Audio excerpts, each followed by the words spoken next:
Hey everyone, I've got something a little different with this video. We've got an anti-natalist talking to apologist Smile2Jannah at Speaker's Corner. Now, antinatalism, for those who don't know, is a philosophy which essentially says that procreation is immoral on account of the suffering that people go through life. I'm not an anti-natalist, but I do know a couple of people who lean in that direction, people who I respect. And while I don't agree with the conclusions of antinatalism in general, I do think it raises some important moral questions. And that's an interesting thing as well, because as I said, we're here for antinatalist activism. So antinatalism is the belief that we shouldn't be bringing new beings into existence, new sentient beings. And I think especially under Islam, you have a really compelling reason not to create new beings, not to have children in particular.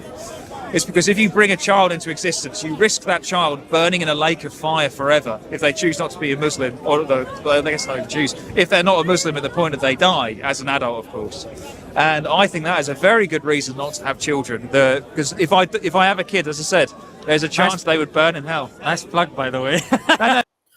Yeah, so I completely agree with him. While I don't subscribe to antinatalism as a philosophy, I think if you did believe in Allah and there was this kind of risk that you had a child that ended up leaving Islam, then that is a really good argument for antinatalism. I have to say, if I honestly believed in Allah, I probably would be an antinatalist, because that kind of risk, eternal hellfire, never escaping, I don't think you can honestly justify that risk just for the chance to get into paradise, because the consequences are just astronomical. And Smile2Jannah really doesn't have a good answer to this. Thank you. Obviously, Yeah, I know. we are recording for the channel too, and that's fine. And we can possibly speak Sure. on that if we get a chance as well. So, but the whole obviously argument is predicated on the beginning, and I don't think so, because with the antinatalist argument in particular, again, I would say the arguments for not having children as a theist, or at least as a Muslim or a Christian that believes in hell, they are stronger than any argument that I can say as an atheist. When you talk, Yeah, I would totally agree with that, because whatever the antinatalist argument is for life in general, one thing that we know is that whatever suffering you might be going through, it is finite, it is limited. It's limited to the capacity of your ability to suffer and the fact that you're only going to live a certain number of years. Whereas the hellfire that is described in Islam, which Smile2Jannah believes in, number one, it goes on forever.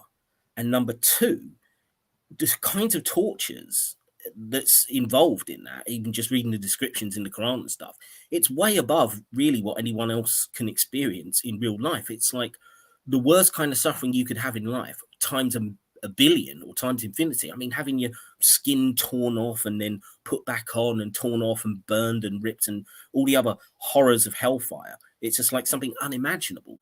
And Smile2Jannah just hasn't got a fucking answer to this.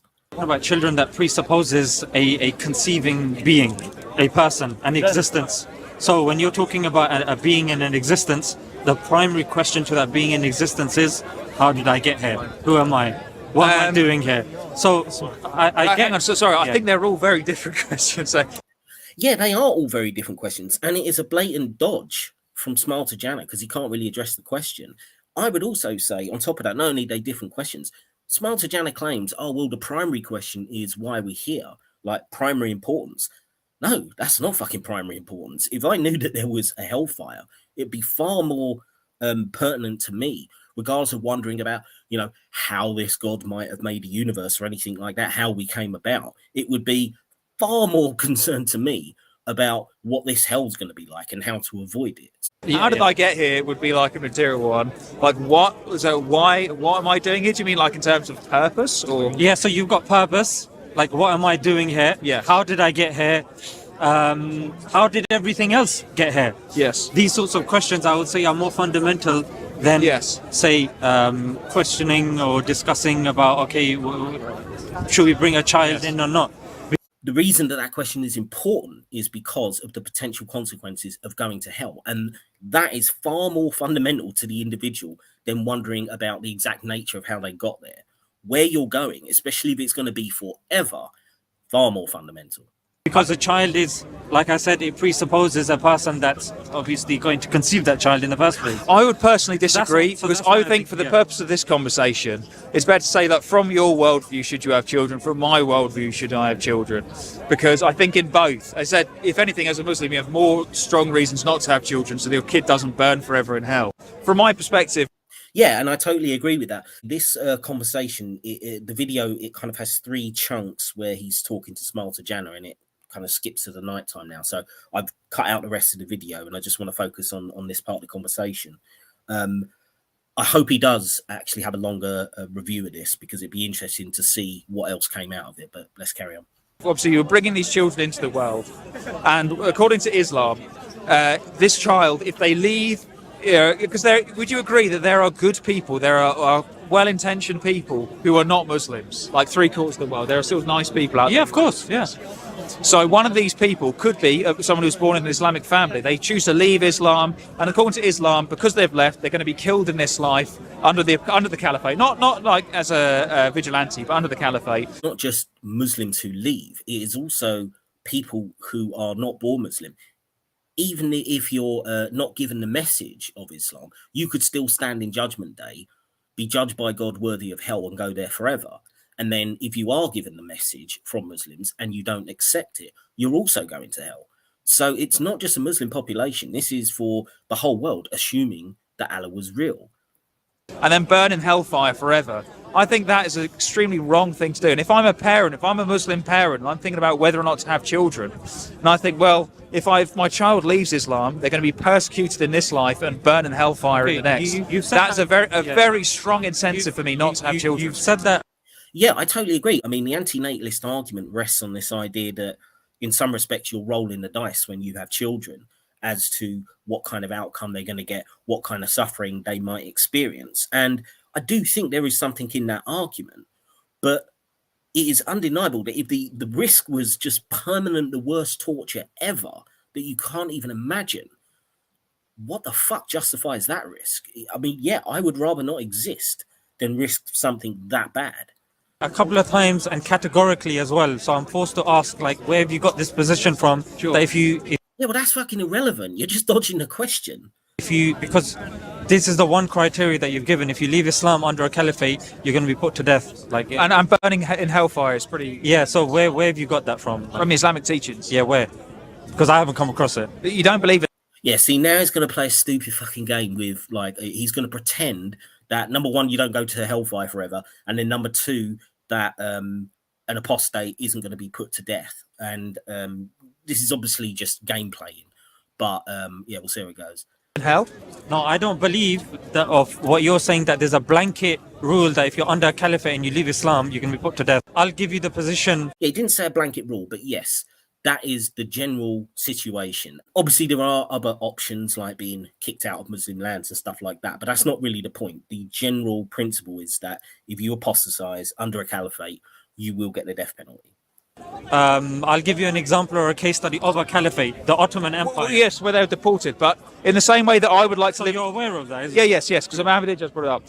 Yeah, he's aware of that. See, clearly this guy has spoken to Muslims before and he knows the bullshit rhetoric that they come out with. So you're really just wasting time with this, because the point is you believe in the death penalty for apostasy. You're just trying to chew up the clock and distract from the question, which is fundamentally about the morality of you having a kid if you're risking that kid going to hell forever. A question which you can't answer. Yeah. But you want the whole world to be Muslim, right? So what do you think about that? That in the Ottoman Empire, somebody that left the faith was not put to death. Well, I'm glad they weren't killed, but they were deported. But the thing is... No, but you brought it up a couple of times. You said that leaving the faith under a caliphate would mean you're put to death. But this is a case of somebody not being put to death. There won't be that option in an Islamic world, unless people were like deported to Mars. That was an... Yeah, exactly. So that's great.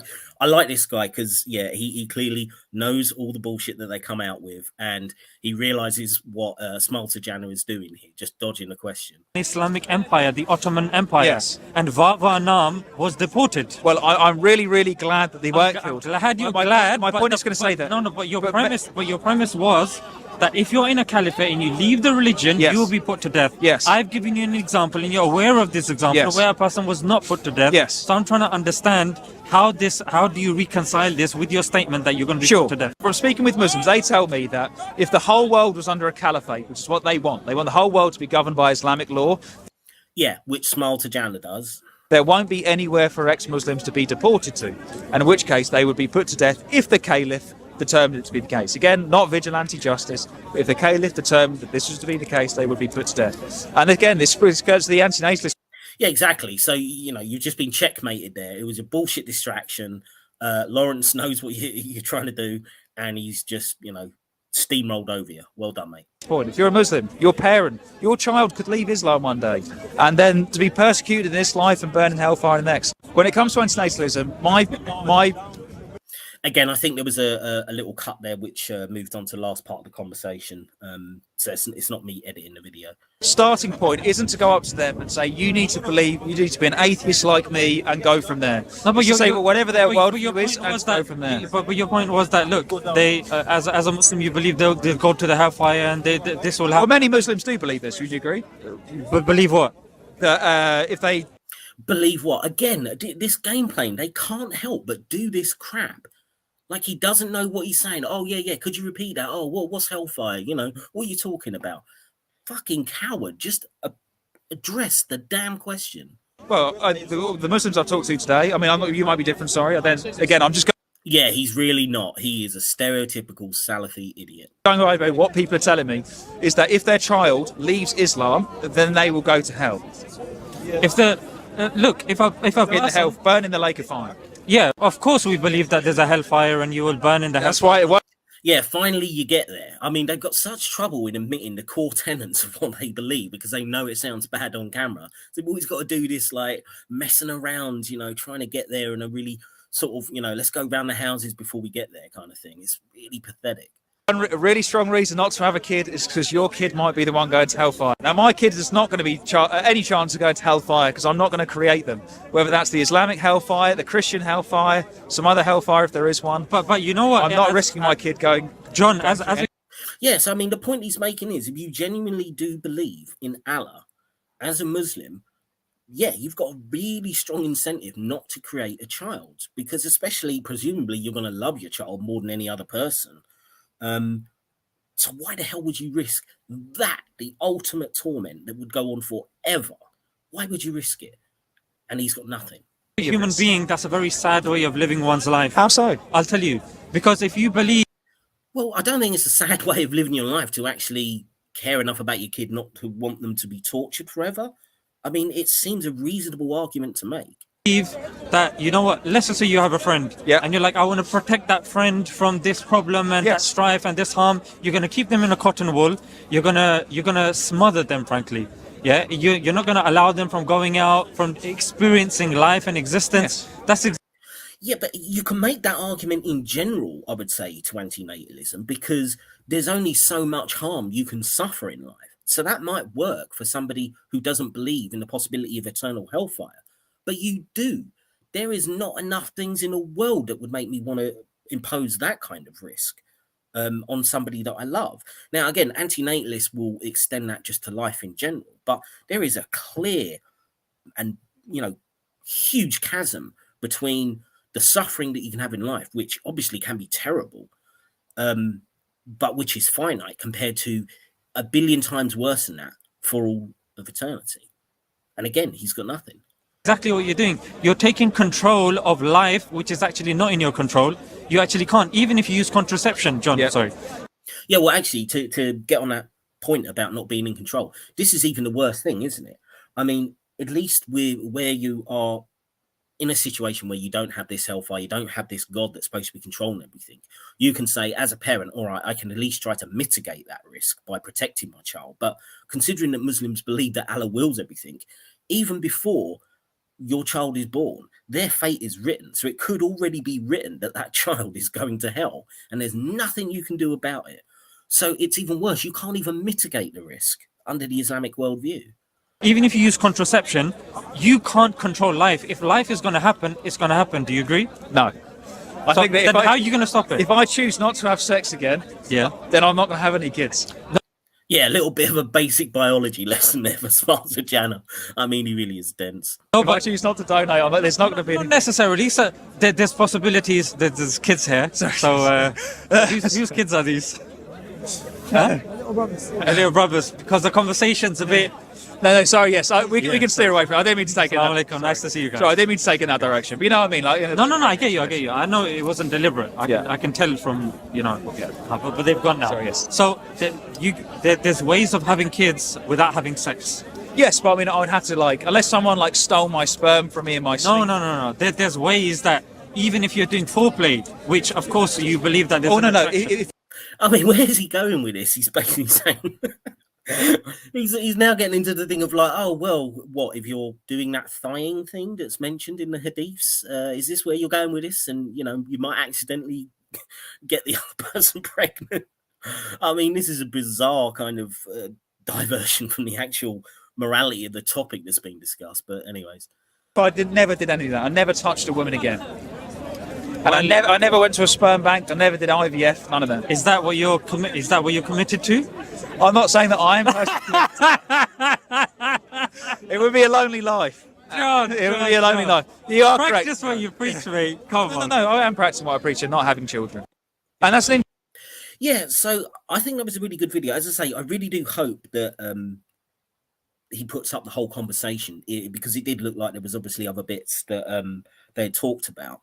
But I think it did a really good job there of highlighting the fact that the Islamic worldview does, in a moral sense, tip itself more towards antinatalism than possibly any other view I can think of.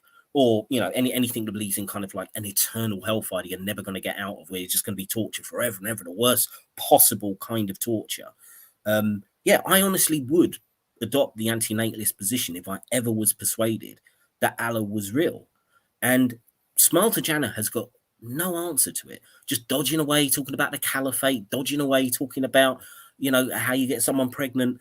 And he doesn't really address the fundamental moral issue which this guy Lawrence has raised with him. So again, Smile2Jannah just showing that he's a fish out of water when he deals with anybody, number one, who is actually intelligent. This guy seems to be a pretty smart guy.